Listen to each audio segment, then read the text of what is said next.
지금 시간에는 여러분들이 현업 실제 업무들을 하면서 우리가 어떤 동네에서 지금 일을 하고 있는지 그 동네 얘기를 할 거예요. 크게 두 가지 얘기를 할 거예요. 전력시장에 대한 이야기를 할 거고, 그 다음에 전력시장으로 위해서 태양광에 관련된 얘기를 뒤에서 잠깐 할 거예요. 그리고 또 다른 물건들과 마찬가지로 누군가는 만들고, 그거를 누군가는 배달하고, 누군가는 쓰고, 팔기도 하고, 재거래도 하기도 하고, 막 이렇게 하는 게 있습니다. 전력시장이라는 게 있어요. 근데 보통 시장하고는 약간 다른 점이 있죠. 다른 물건도 마찬가지지만 물건이 만들어지면 소비자들한테 가야 되잖아요. 그 과정을 이제 유통이라고 부르죠. 전기도 유통을 해야 돼요. 그 유통망을 우리는 개통이라고 불러요. 전력 개통. 그리드 시스템이라고 부르는데 크게 이 시스템 두 개로 나눠요. 송전이라고 쓰면 전기를 전달해주는 큰 물량, 우리나라는 그냥 물류에서 보면 고속도로나 철도 이런 거라고 보시면 되는 거고, 배전, 이제 간선도로 퍼뜨리는 거예요. 중요한 건 뭐냐면은 이 전기가 만들어지는 데서부터 쓰는 데까지 이게 마치 전기는 물하고 비슷한 속성을 갖고 있어서 물 수원지도 높은 산 위에 있잖아요. 이제 거기에서 전기가 만들어지면은 그게 낮은 데 쪽으로 쭉 흘러가게 돼 있어요. 그래서 보통 전기는 발전소에서 만들어져가지고 쭉 흘러서 이제 수용관까지 가는데, 이 과정이 옆에 보시는 지도와 같은 길을 따라서 이제 움직이게 돼요. 그 높이 차이를 우리가 뭐라고 부르냐면 전압이라고 불러요. 첫 번째는 발전소에서 생산된 전력이 발전소가 이제 만들 수 있는 높이가 그렇게 높지가 않아요. 이제 어느 정도의 높이로 흘려 보내면은 승합 변환기라는 게 그걸 받아요. 그럼 승합 변환기는 34만 5천 볼트 혹은 72만 5천 볼트 정도로 전압을 올려요. 이제 끌어올려요. 그러면 그게 1차 변전소라는 데를 통해서 이제 전달이 돼요. 송전은 여러분들 이제 고속도로나 뭐 가다 보면 철탑들이 있죠. 그 철탑들을 통해서 연결이 돼 있습니다. 철탑들을 통해서 쭉 전달이 돼서 철탑이 어떤 한 군데로 모여요. 이렇게 해서 모인 1차 변전소, 2차 변전소까지 간 다음에는 이 다음에 이제 아까 배전이라고 그랬죠. 여기서부터는 여러분들이 아주 잘 볼 수 있는 전봇대를 이용해서 가고 있어요. 웬만한 길에는 다 전봇대가 설치가 되겠죠. 거기에서는 전압이 22,900볼트밖에 안 되는 낮은 전압을 흘려보내게 되었습니다. 이런 게 변압기라는 걸 거쳐요. 높이 차이를 낮춰가지고 220볼트나 380볼트 변환을 한 다음에 소비자한테 가고 있어요. 가정에는 220볼트로 들어가고 일반 사무실도 이제 220볼트로 들어가고 공장 같은데 특히 이제 모타들 큰 돌려야 되는 것들이 있는데 좀 380볼트로 들어가요. 전기는 물처럼 천천히 흘러가는 게 아니죠. 전기는 탁 만들어지는 순간 바로 수중과에 가 있어요. 아주 빠른 빛의 속도로 가기 때문에. 그래서 여기에 이제 발전소가 있다. 그래서 내가 쓰는 전기가 여기서 온 건지 여기서 온 건지 알 수가 없습니다. 어쨌든 이런 물 같은 성질이 있는데, 물하고 조금 다른 게 뭐냐면은 물을 쓰는 사람은 감 어디든지 물을 퍼쓸 수 있잖아요. 근데 전기는 그거랑 좀 다르게 물의 맨 위에서만 전기를 빼내야 돼요. 그 상황을 뭐라고 그러냐면 정전이라고 해요. 그래서 여러분들이 대규모 정전 사태가 일어날 때 보면 갑자기 사람들이 전기를 많이 써가지고 공급량이 조금 딸리는 거예요. 반대로 전기가 많이 공급될 수도 있잖아요. 이제 쓰는 사람은 별로 없는데 전기를 많이 공급하면 선이 타서 끊어지든지 전압기가 터지든지, 그렇게 되면은 이 시설 자체가 딱 끊어졌으니까 또 전전이 되지. 결국 전기는 어떻게 해야 되냐면은 쓰는 만큼만 만들어야 돼요. 쓰는 것보다 더 만들어도 안 되고 덜 만들어도 안 되고, 그거를 잘 관리를 해줘야 돼요. 수급균형이라는 게 굉장히 중요한 시설입니다.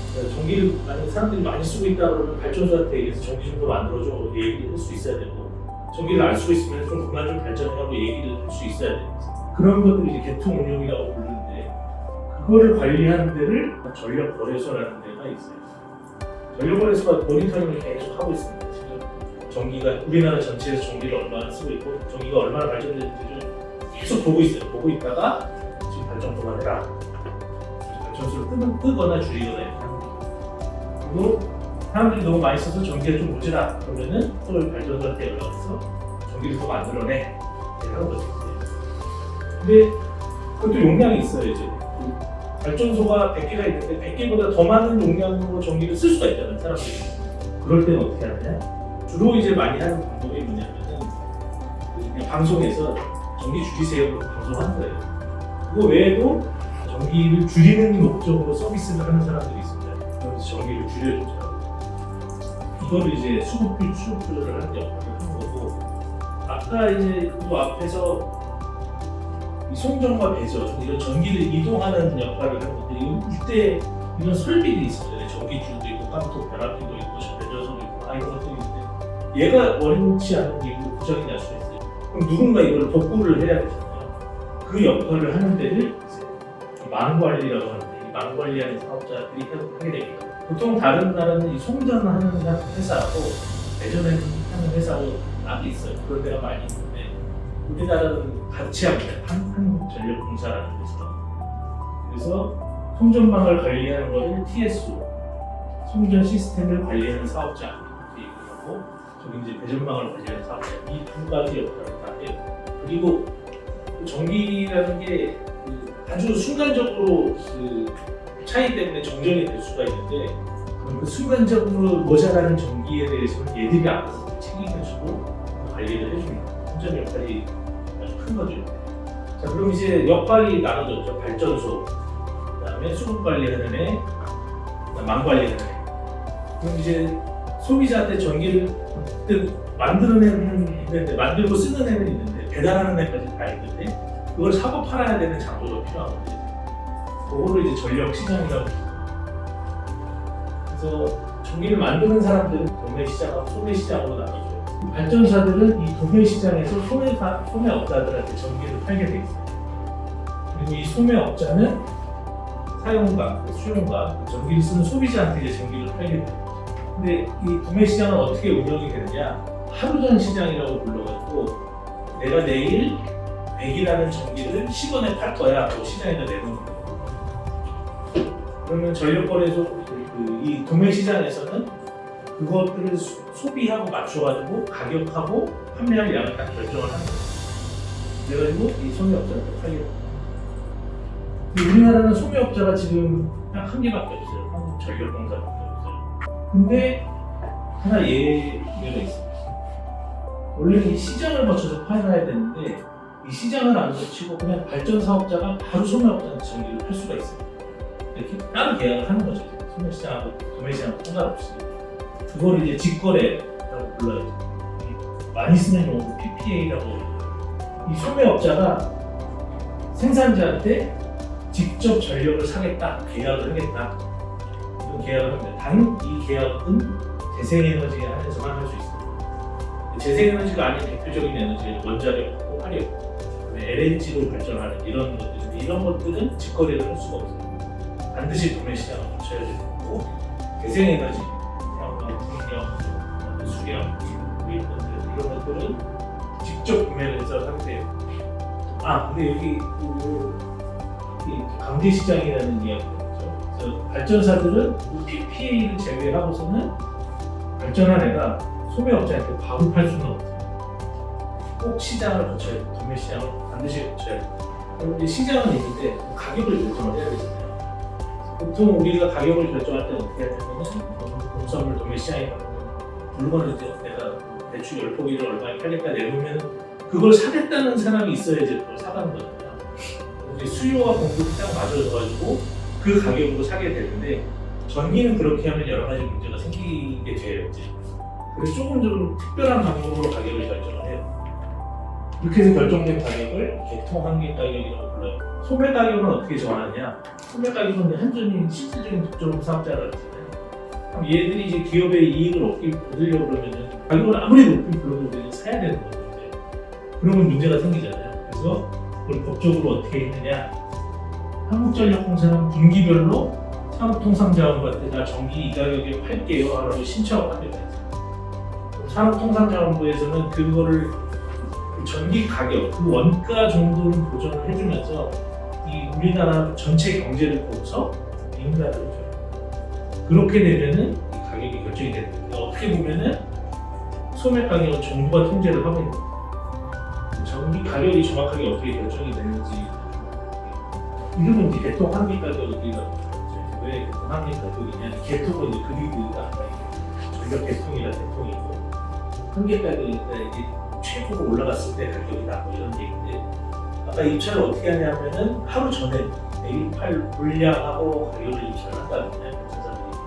근데 그거를 시간 단위로 해요. 그러니까 하루 전에 24번에 대한 입찰을 한 번에 하는 거죠. 주로 이제 우리나라에서 발전되고 있는 건 원자력, 석탄, LNG, 기름, 중유라는 섬유를 쓰는 거고 그 외에 이제 신재생 이런 것들이 있는데 이 시장을 관리하는 데는 전력거래소예요. 전력거래소에서 무슨 일을 하냐면은 제일 싸게 공급하는 애들부터 이렇게 줄을 쭉 세우는 거예요. 원자력이 제일 싸게 입찰을 합니다. 보통. 원자력이 단가가 제일 싸요. 원자력이라는 걸 만들어 놓으면 그냥 계속 발전이 되는 애기 때문에 핵 분열이 다 끝날 때까지는 계속 발전이 되는 거잖아요. 사실 연료비는 없어요. 근데 이거를 짓기 위한 돈이 엄청나게 드는 거죠. 이제. 근데 뭘로 짓느냐? 우리 세금으로 짓기 때문에 싸게 할 수 있는 거죠. 원자력을 쭉 하고 난 다음에 이제 석탄 발전소들이 이제 뒤에 석탄이 이거보다 싸요. 연료비가 다른 것보다는. 각 발전사마다 자기가 공급할 수 있는 연료비의 단가 차이가 있어요. 그거에 따라서 이제 입찰을 하게 되는 거죠. 그래서 석탄이 쭉 쌓이게 되면은 그 다음에 이제 LNG, 천연가스. 천연가스가 조금 더 비싼데 천연가스로 입찰들을 한 번을 쭉 쌓아놓으면 최종적으로는 이제 기름이 제일 비싸요. 이걸 아침 10시까지 해야 돼요. 그러니까 전날 아침 10시까지 다음날 발전할 양을 이제 입찰을 하는 거죠. 그럼 전력거래소에서는 그 다음날 얼마나 전기를 쓸지를 막 예측을 해요. 우리나라 전체 혹은 뭐 어떤 지역에서 전기를 얼마나 쓸지를 막 예측을 하거든요. 그러면은 그 예측값이 딱 안 나는 지점이 있겠죠. 공급은 이만큼까지 한다고 했는데 전기는 여기까지밖에 안 쓸 것 같아요. 여기다 이제 수직선을 딱 그어서 만나는 이쪽은 이제 가격 중인데 그 가격이 만들어지겠죠 이제. 요거를 시장 가격이라고 딱 결정을 하게 돼요. 그러니까 나는 10원으로 입찰을 했는데 100원으로 S&P가 정해지면 어떤 일이 생기느냐 얘한테는 막대한 이익이 생기는 거잖아요. 그럼 전기를 계속 싸게 입찰을 하려고 할 거예요.